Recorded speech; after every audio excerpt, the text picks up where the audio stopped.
حضرت زید کہتے ہیں کہ میں گیا اور جاتے جاتے میں نے سرکار صلی اللہ علیہ وسلم کا گریبان پکڑ کر کے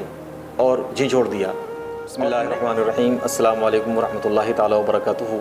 ناظرین کرام، ہمارے آقا صلی اللہ علیہ وآلہ وسلم کی جو سیرت طیبہ ہے وہ ہم تمام مسلمانوں کے لیے مشعل راہ ہے، اسی پر عمل کر کے ہم کو کامیابی مل سکتی ہے۔ ایک بڑا پیارا واقعہ امام طبرانی نے ذکر فرمایا ہے، اس کو ہم آپ کی بارگاہ میں پیش کرتے ہیں، جس کے اندر ہمارے لیے بہت سارے سبق ہیں کہ ہم کو کس انداز میں رہنا چاہیے، کیا کرنا چاہیے۔ ایک صحابی رسول ہیں حضرت زید بن ثانہ رضی اللہ تعالیٰ عنہ، یہ یہودیوں کے بہت بڑے عالم تھے۔ وہ کہتے ہیں کہ جب میں نے آقا صلی اللہ علیہ وآلہ وسلم کے چہرے پاک کو دیکھا تو اپنی کتاب میں نے نبی برحق کی جو علامتیں پڑھی تھیں وہ ساری علامتیں مجھے وہاں پہ نظر آ گئیں، سوائے دو علامتوں کے، دو باتیں مجھے نظر نہیں آئیں۔ تو کہتے ہیں کہ میں نے پھر امتحان لینے کا ارادہ کیا اور میں نے سوچا کہ جب تک کہ ان دو صفتوں کے تعلق سے میں مطمئن نہیں ہو جاتا ہوں تب تک میں ان کے اوپر ایمان نہیں لاؤں گا، اب ان کا امتحان کیسے لیا جائے۔ تو کہتے ہیں کہ ایک مرتبہ ایک لمبی حدیث واقعہ ہے کہ آقا صلی اللہ علیہ وآلہ وسلم کو کچھ پیسوں کی ضرورت تھی، تو حضرت زید بن ثانہ کہتے ہیں کہ میں نے آقا صلی اللہ علیہ وآلہ وسلم کی بارگاہ میں پیشکش کی کہ یا رسول اللہ آپ مجھ سے یہ پیسے لے لیجئے اور اس کے بعد میں آپ مجھے فلاں وقت تک کھجور دے دیجئے گا۔ سرکار تیار ہو گئے۔ حضرت زید کہتے ہیں کہ وقت جو مقرر کیا گیا تھا سامان دینے کا، کھجور دینے کا، سونا انہوں نے اس دن دے دیا، کھجور دینے کے لیے ایک وقت مقرر ہو گیا کہ فلاں وقت تک آپ مجھے کھجور دے دیجئے گا۔ تو کہتے ہیں کہ وقت آنے سے پہلے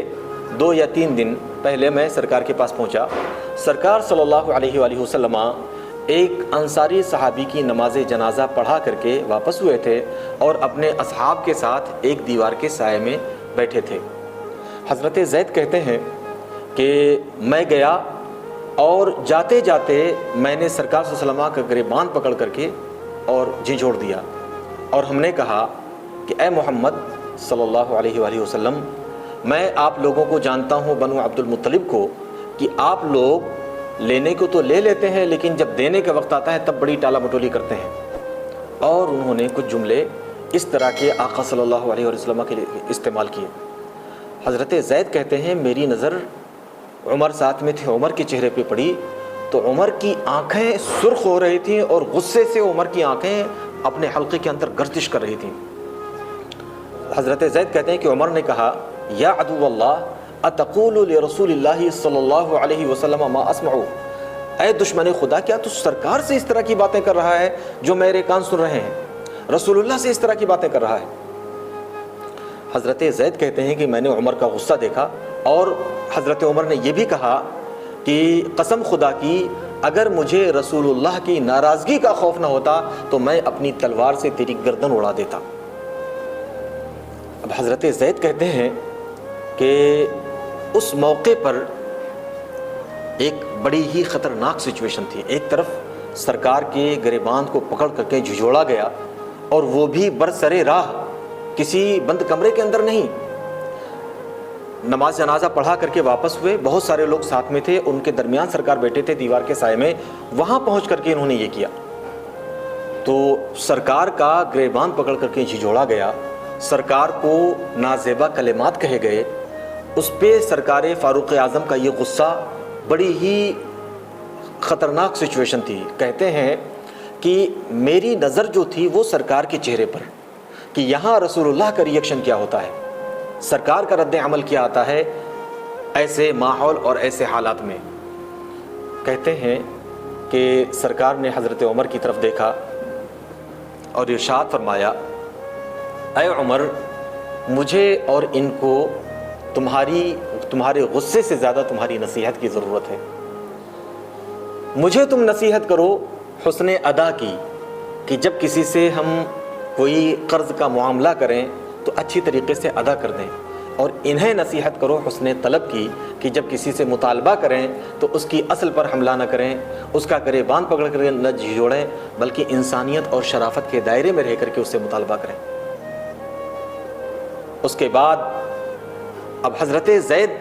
جو سرکار کا ریئیکشن دیکھنا چاہتے تھے سرکار کا رد عمل دیکھنا چاہتے تھے، یہ آیا ہمارے پیغمبر کا رد عمل۔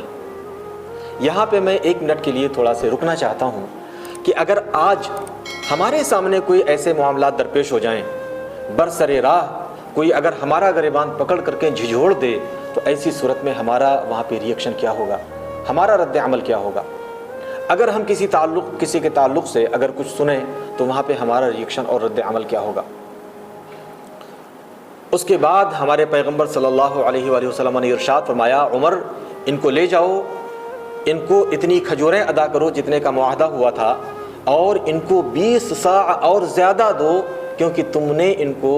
مارنے کی دھمکی دے کر کے جو ان کو خوف زدہ کیا ہے، اس کے کفارے کے طور پر 20 صاع اور ان کو زیادہ دو۔ حضرت عمر کہتے ہیں کہ رسول اللہ کے فرمان کے مطابق میں چل دیا، اور زید جو تھے یہ میرے پیچھے پیچھے تھے۔ جب میں پہنچا اور میں نے ان کا قرضہ ادا کیا اور 20 صاع اور میں نے زیادہ دیے، تو زید مجھ سے پوچھنے لگے کہ اے عمر یہ تم زیادہ کیوں دے رہے ہو؟ تو حضرت عمر نے کہا کیونکہ میں نے تم کو خوف زدہ کر دیا تھا قتل کی دھمکی دے کر کے، اس لیے ہمارے آقا نے فرمایا ہے کہ جو تم نے ان کو ڈرا دیا تھا اس کے تالیف قلب کے لیے اور کفارے کے طور پر ان کو 20 صاع زیادہ دو، تو میں تم کو وہ 20 صاع زیادہ دے رہا ہوں۔ حضرت زید کہتے ہیں میں نے کہا کہ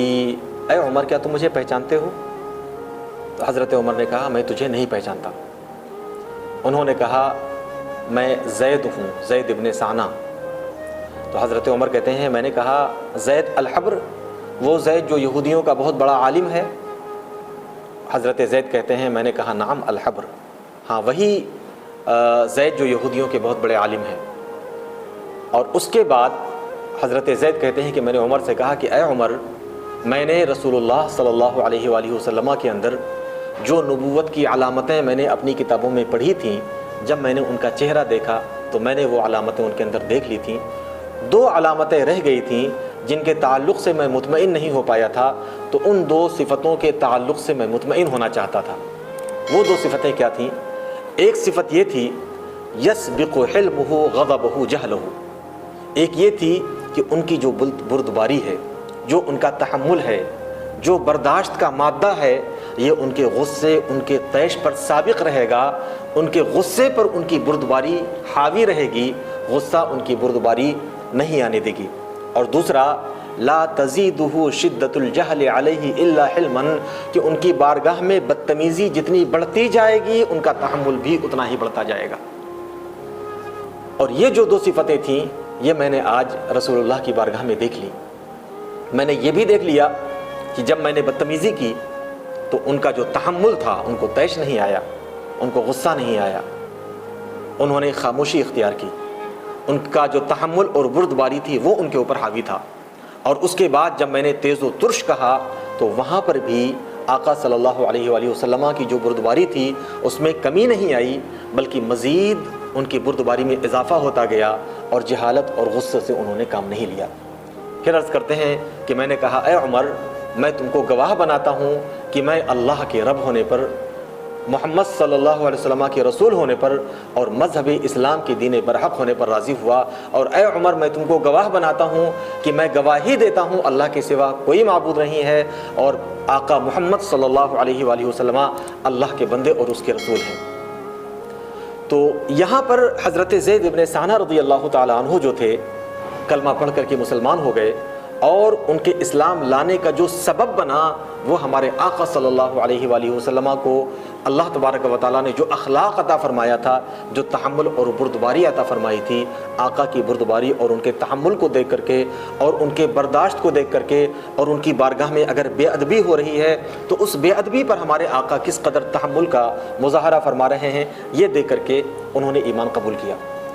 ایک بات یہاں پر اور سمجھ میں آتی ہے، اس واقعے سے ہمیں چند سبق ملتے ہیں۔ ایک بڑا اہم سبق یہ ہے کہ جو اہل علم ہوتے ہیں وہ کسی کو بھی آنکھ بند کر کے قبول نہیں کرتے۔ حضرت زید بہت بڑے عالم تھے، اور انہوں نے آقا صلی اللہ علیہ وسلم کو دیکھا تو صفات وہاں پر ان کو نظر آئیں، لیکن کچھ چیزیں رہ گئی تھیں جن کے تعلق سے وہ مطمئن ہونا چاہتے تھے، تو ان کے تعلق سے جب تک وہ مطمئن نہیں ہوئے تب تک انہوں نے ایمان قبول نہیں کیا۔ اور جب کوئی انسان کسی چیز کو دلائل کی روشنی میں قبول کرتا ہے تو اس کے بعد جان چلی جاتی ہے لیکن وہ اپنے نظریے سے قدم نہیں ہٹاتا ہے۔ سرکار امام حسین رضی اللہ تعالیٰ عنہ نے یزید کی بیعت سے جو انکار کیا دلائل کی روشنی میں، اور اسی لیے پورا خاندان قربان کر دیا مگر اپنے نظریے سے قدم نہیں ہٹایا۔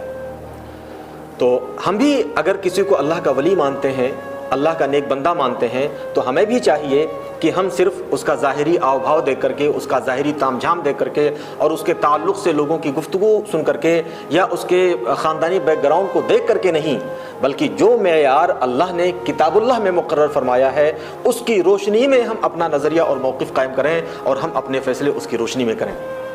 اور دوسرے یہ کہ جو اللہ کے محبوب بندے ہوتے ہیں ان کو اپنی عزت اور اپنی آبرو کی اتنی فکر نہیں ہوتی ہے کہ ہمیشہ چوکنا رہیں کس نے ہمارے آداب بارگاہ میں کوتاہی کر دی، کون میری بارگاہ کے آداب کو کما حقہ بجا لا رہا ہے، کون اس کے اندر کوتاہی کر رہا ہے۔ بدبخت یہ میرے سامنے پلتی مار کر کے بیٹھ گیا، اس کی اتنی اوقات کہ میں نے اس سے بیٹھنے کے لیے کہا نہیں اور یہ بیٹھ گیا میرے بارگاہ میں آ کر کے۔ تو یہ رسول اللہ کی سیرت نہیں ہے۔